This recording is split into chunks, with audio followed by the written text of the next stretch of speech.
दोस्तों आज का जो टॉपिक होगा वो इंटरनेशनल ऑर्गेनाइजेशन में यूरोपियन यूनियन का होगा। ये आप इसका फ्लैग देख ही रहे होंगे। यूरोपियन यूनियन में अगर मैं बात करूं तो प्रेजेंटली 27 कंट्री का ये एक संगठन है जो कि फॉर्म हुआ था 1993 में। ठीक है, इसकी बात करूं तो ये साइन किया था कितनी 28 कंट्री में, लेकिन करेंटली इसमें 27 कंट्री हैं, है ना। मास्ट्रिक्ट ट्रीटी जो हुई थी, ये ट्रीटी हुई थी जिसमें 28 कंट्रीज ने क्या किया था, साइन किया था। लेकिन हाल फिलहाल में कितनी कंट्रीज हैं, तो ये 27 कंट्रीज हैं। यूके जो है इसने एग्जिट कर दिया है किससे, यूरोपियन यूनियन से 31 जनवरी 2020 के अंदर। मास्ट्रिक्ट ट्रीटी की बात करें तो इस ट्रीटी को ट्रीटी ऑफ यूरोपियन यूनियन भी कहा जाता है। क्या कहा जाता है, ट्रीटी ऑफ यूरोपियन यूनियन भी कहा जाता है। इन 27 कंट्रीज में 19 ऐसी कंट्री हैं जिनकी करेंसी क्या है, यूरो है।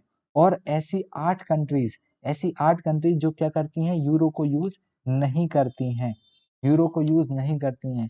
European union Nobel prizes awarded है 2022 का पीस के लिए। इसके लिए पीस के लिए, तो ये भी एक इम्पॉर्टेंट चीज है कि यूरोपियन यूनियन जिसे नोबेल प्राइज मिला है 2012 में पीस के लिए।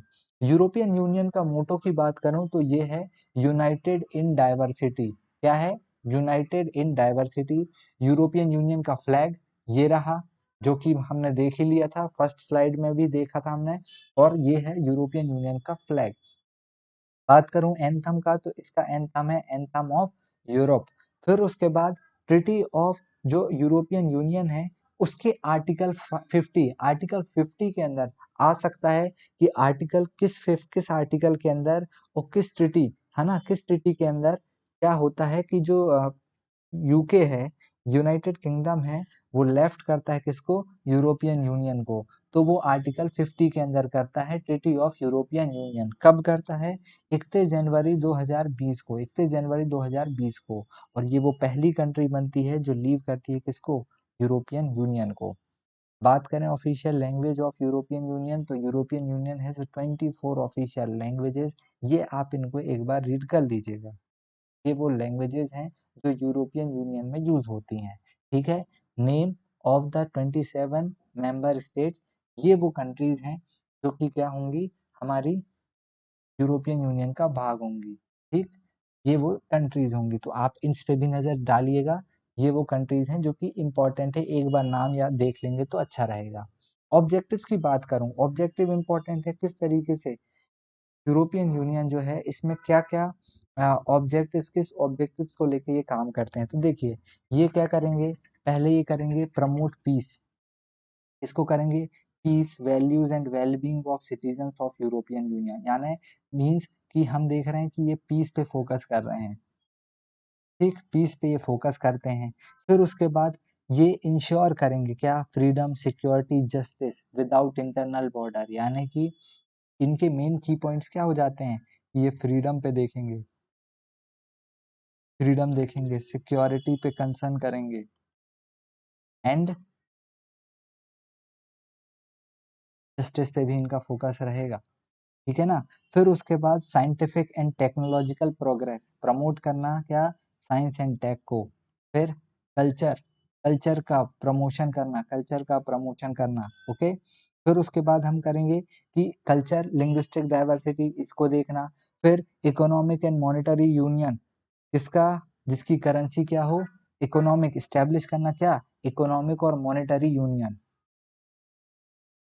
इकोनॉमिक एंड मॉनेटरी यूनियन को इस्टेब्लिश करना जिसमें करेंसी का यूज हो, यूरो हो, यूरो करेंसी यूज हो। फिर उसके बाद सस्टेनेबल डेवलपमेंट पे फोकस करना, है ना, सस्टेनेबल डेवलपमेंट पे फोकस करना, यानी कि केवल हम प्रेजेंट की ना सोचें, फ्यूचर जनरेशन के बारे में भी सोचें। इस तरीके से ये वर्क करेंगे। और सोशल कॉम्बैट करना किसको, सोशल एक्सक्लूजन और डिस्क्रिमिनेशन, जो भेदभाव हो और जो सोशल एक्सक्लूजन हो, इस पे ना, इसको क्या करना, कॉम्बैट करना। तो इस तरीके से ये ऑब्जेक्टिव्स हो जाएंगे, कॉमन ऑब्जेक्टिव्स हैं। इसको आप एक जनरल अंडरस्टैंडिंग से भी सॉल्व कर सकते हैं। ठीक है, these are the objective of European Union. फिर गवर्नेंस स्ट्रक्चर की बात करें यूरोपियन यूनियन की, तो इसमें काफी सारे डिफरेंट डिफरेंट पार्ट्स हैं, जैसे यूरोपियन काउंसिल है, यूरोपियन पार्लियामेंट है, काउंसिल ऑफ यूरोपियन यूनियन है, यूरोपियन कमीशन है, यूरोपियन कोर्ट ऑफ ऑडिटर्स है, द यूरोपियन सेंट्रल बैंक है, the court of justice of European Union है, the European system of financial supervision है। तो ये सारे क्या हैं, गवर्नेंस स्ट्रक्चर हैं किसके, यूरोपियन यूनियन के। फिर इंपॉर्टेंस इसकी इतनी है क्यों, इसकी इंपॉर्टेंस इसलिए है, देखो 14% ऑफ हम देख रहे हैं ग्लोबल जीडीपी का ये कंट्रीब्यूट करते हैं, ठीक है।